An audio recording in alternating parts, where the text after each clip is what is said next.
Alright, good morning peoples of the internet. This is my follow-up video to the Creality CR10S replacement of the extruder stepper motor. So, I contacted the usual scumbags, as Bolter Av puts it. If you haven't watched Bolter AVE, he's fantastic. He's my favorite Canadian. And he has a great channel. I haven't seen him do much on 3D printing, but everything else he does is amazing. And he takes apart things, and he tells you about stuff, and he's just brilliant. Anyway, there's my plug for him. Now, he says, get your parts from the local scumbags. Now, I don't know who he's referring to, or he says the usual scumbags. I'm sorry. Now, I think he's referring to the people of the South American river that we all know and love. But I'm not going to say their name because there's no reason to give them a free plug. Anyway, a continuation of the last video I did on the busted extruder. Now, the extruder was only putting out 40% of what it was supposed to. So today, we have a new extruder, and it is from the company Creality, of course being retailed through the usual scumbags. And here we are, it tells you what it is. It's the 4240 standard motor. And we're not just going to replace it. Also got a little kit here, because if I'm going to replace one thing, I might as well replace the whole darn unit. And this is also, of course, from Creality, retailed through our local you-know-who's. Hang on as I pull this. Alright, I've emptied out some of the packaging, and you can see what we have here. Oh, and we also have this wonderful diagram for extrusion mechanism assemble, if that's even a thing. So anyway, this will show you how all the parts go together, and this is really simple. Now, with this unit, you have a flat, so it's not round, it's a D shape, and that allows you to put your extruder guy on here and crank down on him in order to stay in place. Now, one of the things I like to do with these set screws is I will Loctite this in with blue Loctite so that it won't come out. Another thing you can do, and I don't know if I'm going to do this or not, I haven't decided, you can take out the Allen screws out of this. You can then slide it down the shaft, mark the shaft with an automatic center punch, which is what I like to use, and then drill a little hole, not all the way through, blind, maybe a quarter of the way through, and then when you put in your Allen screw with your Loctite, it will lock into that hole, into that aperture, and you never have to worry about it camming out in any way. Is that a good thing to do? I think it is. It'll never come apart. Some may disagree. You can let me know in the comments. But that is one thing you can do. Of course, you're going to need some Allen wrenches to put this whole thing together, which I'm going to go grab in a second and make sure I get the right ones. And this will go up together really quick. Now, it'll be in two groups. This motor and nut go together, and then these parts all go together. And then when we actually put it onto the machine, we keep them separate. One goes on the bottom part, one goes on the top, because it's actually got to be held in between. There's a piece in between where this actually sits. So you got the piece in between that actually holds this onto the device, onto the arm, and that needs to be there. So there's that. All right, so let's do that. Alrighty, and this is what she looks like assembled. And again, this took about, I don't know, maybe 5 minutes to do. A very quick assembly. Again, you just look at the instructions, the diagram, and then boom. Very, very, very simple, easy to do. No surprises there. Alrighty, let's go install it on the machine and get to printing. Alrighty, here we are at the table of doom, the Creality CR10S5, and this is the old unit that we're going to replace. We're going to pull this off, take this off. Now, for the new unit, I need to tell you about this. These have these little Allen screws in here. Now, this is metric, and I don't know what size it is, but it's tiny. It's about 1/16 of what we have in the English. They're equivalent in metric, but not. And I say but not because I jammed a 1/16 in here, and it didn't really fit. And then I was like, damn it, I'm screwed.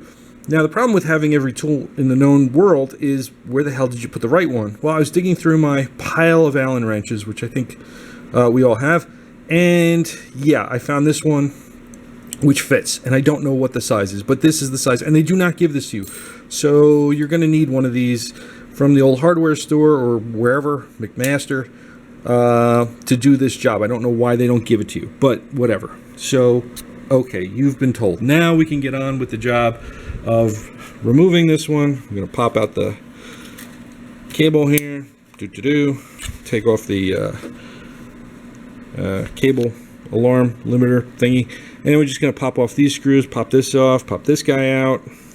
And before you know it, she'll be perfect. And you'll see that in 1 second because I need both hands to do this. So I apologize, but here we go. Okay, we have removed the old extruder, and this is the old extruder motor. Now, this is interesting for folks that have never seen this before. There are no Allen screws on this extruder stepper motor that I can see, because this has probably been press fit on. This is definitely an older model, and we're going to replace this. Again, I need 2 hands, so I'm sorry, but you'll see this one. It's all back together. Oh, and I'm slapping on the new blue Bowden cable, because blue makes it better, I guess. I don't know, but here we go. Alrighty, everybody, the new extruder and the new extruder motor have been properly connected and are in place. And I just put the filament in to make sure that it makes contact with this little gear over here, and that seems to be working fine. And what I'm going to do before I attach the Bowden cable is I'm going to do our test and see if we get 10 centimeters, 100 millimeters out when we ask it to print out 100 millimeters. And if we do get that, or maybe we'll have to adjust the steps a little bit, I'll then put on the Bowden cable and we'll go from there. But yeah, as you can see, I've got all my Allen wrenches laid out. Full disclosure, I had to take this whole thing apart while doing this, because you can't get to the screws with this together the way that it was. So it's good to put it together, so this way you know how it goes together, so that you don't go crazy at the very last minute. Anyway, here we are. This is where we're at. We're almost there. We're almost there. Okay. Okay, folks, so we're getting ready to do our test. We've got our nozzle set to 200 because you need to do that. Now, one of the things I needed to check was the number of steps. And that's under our motion. And then we have steps per millimeter. And remember, I had to turn this up to 233.6. Well, when I shut off the machine, it went back to its default setting of 93. So that's going to be our default of 93, and that should be fine. And we're going to go back up to our motion. I'm going to go back up to control, to the main, to prepare. And prepare is where we've got our move axis.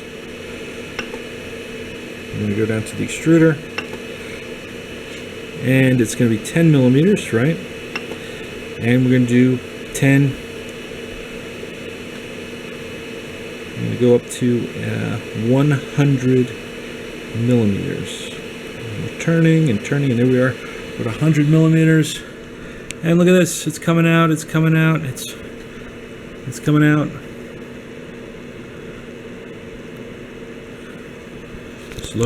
Slowly I turned, inch by inch, step by step. She's turning. She's extruding. She's slow. Why is she so slow?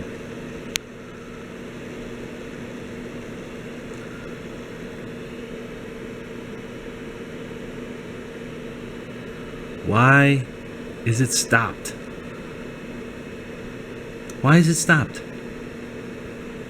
There is no way that this is 10 centimeters or 100 millimeters.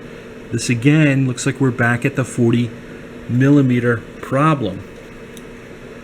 I'm going to measure this and see how many millimeters we got out of her.